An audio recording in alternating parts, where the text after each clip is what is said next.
अच्छे खबरों की भूख आपकी शांत करने के लिए जी मीडिया और जी परिवार और जी मीडिया की टीम लगातार तत्पर है और यकीन मानिए पूरी संजीदगी के साथ आपकी भूख को हम शांत करने की कोशिश करते रहेंगे इसी तरह से।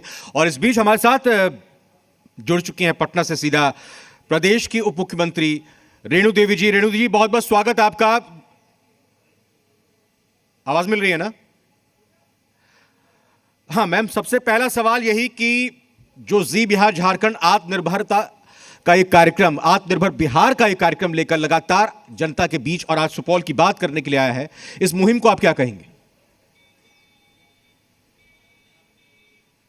सबसे पहले मैं जी बिहार झारखंड को नमस्कार करती हूँ।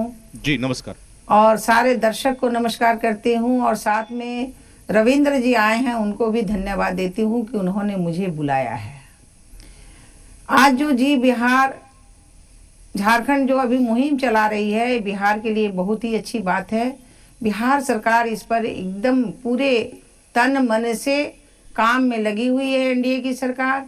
और ये हमारा आत्मनिर्भर बिहार बनने के आगे और भी दिखाई देते आ रहा है। आप देखे होंगे कि आज आत्मनिर्भर बिहार के तहत हमारे हर जगह जो क्लस्टर चल रहे हैं, चाहे वो टेक्सटाइल का हो, चाहे वो आयरन का हो, चाहे इस तरह से बहुत सारे काम हो रहे हैं, चाहे वो अभी हमारे मुर्गी के फीड बन रहे हैं जो 100 हमारे करोड़ रुपए से शुरू हुए हैं। इस तरह से हमारे बहुत सारे हमारे काम हो रहे हैं और हमारे सारे लोग लगे हैं आत्मनिर्भर बिहार के लिए, चाहे वो मछली का हो, चाहे वो मुर्गा का हो, चाहे वो हमारे जलवायु परिवर्तन के भीतर हम जो हैं किसानों को आय दुगनी करने का काम किए हों।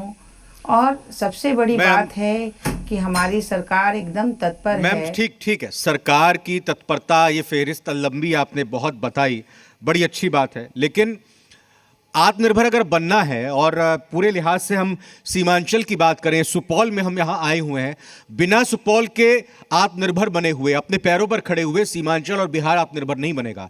आप ये बताइए ना मेरे को कि सुपौल को लेकर क्या आपके पास प्लान है, आपकी सरकार क्या कर रही है?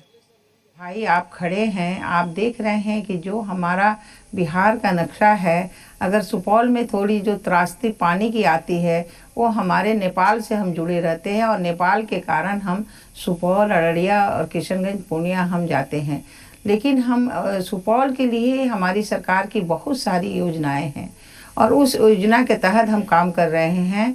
हम अभी हाल में ही बगल में, सुपौल के बगल में आपको पूर्णिया में भी एक बड़ी हमारी जो है इथेनॉल की कंपनी लग रही है, जिससे कि हमारे सारे मक्के का, जो मक्के से इथेनॉल बनाएंगे, वो हमारे सारे मक्कों का वहाँ पर काम होगा, उन्हें ज़्यादा आय मिलेगी। और इस तरह से बहुत सारे काम, चाहे वो बिजली उत्पन्न करने का सोलर का ही प्लान क्यों नहीं हो, वो निश्चित रूप से सारे सुपौल में हमारे सेटल हो रहे हैं, जिससे हमारे सुपौल वासियों को अच्छा आत्मनिर्भर होगा। क्या क्या चीज आने वाली है वो तो आप बता रही हैं, कब तक आएंगी देखना होगा। लेकिन बाढ़, उसके बाद बाढ़ की वजह से विस्थापन, पलायन, ये कुछ ऐसी समस्या हैं। आपको पूरे क्षेत्र को, क्योंकि पूरे बिहार को, पूरे सूबे को देखना है आपके विभाग के जरिए। लेकिन मुझे ये बताइए, जो मूल समस्याएं हैं वो दूर कब होंगी? हर साल यही दिक्कत होती है।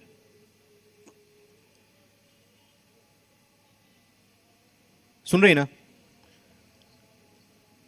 हाँ जी, आवाज आ रही मैम?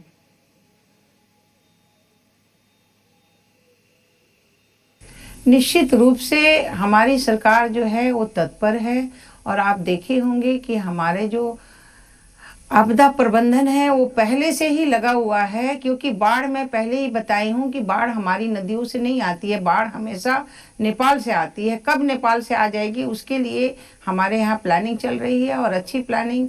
और अपने जो बांध का, वहाँ का जो अपना जो दिखाई पड़ रहा है कि जिससे हम बाढ़ को बचा सकते हैं, वो सारे काम अभी वहाँ हो रहे हैं कि हम कैसे नेपाल के पानी से हम बचाया जा सकता है और उसे मजबूत, दोनों देशों की भी बात हो रही है। और उस हिसाब में माननीय प्रधानमंत्री जी भी, माननीय हमारे मुख्यमंत्री नीतीश जी भी, सभी लोग लगे हुए हैं कि हम उसका कोई परमानेंट सलूशन ढूंढा जाए। लेकिन बाढ़ तो आप जानते हैं कि ये आपदा है, कभी भी आपदा आती है।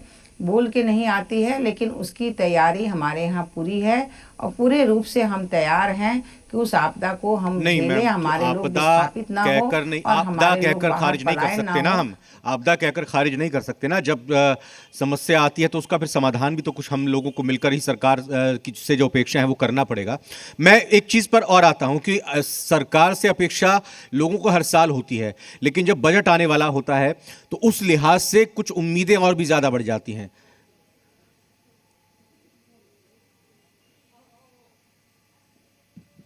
निश्चित हमारी कोशिश है कि हम सभी लोग मिलके जो हैं, हमारे विभाग अभी से ही लग चुका है कि हमारे सीमांचल में जो तकलीफ़ है और तकलीफ़ आए नहीं, इसलिए हम पहले से ही सारा काम कर रहे हैं और सभी तरह से हम लोग लगे हैं और सभी विभाग लगा हुआ है कि वहाँ काम हो।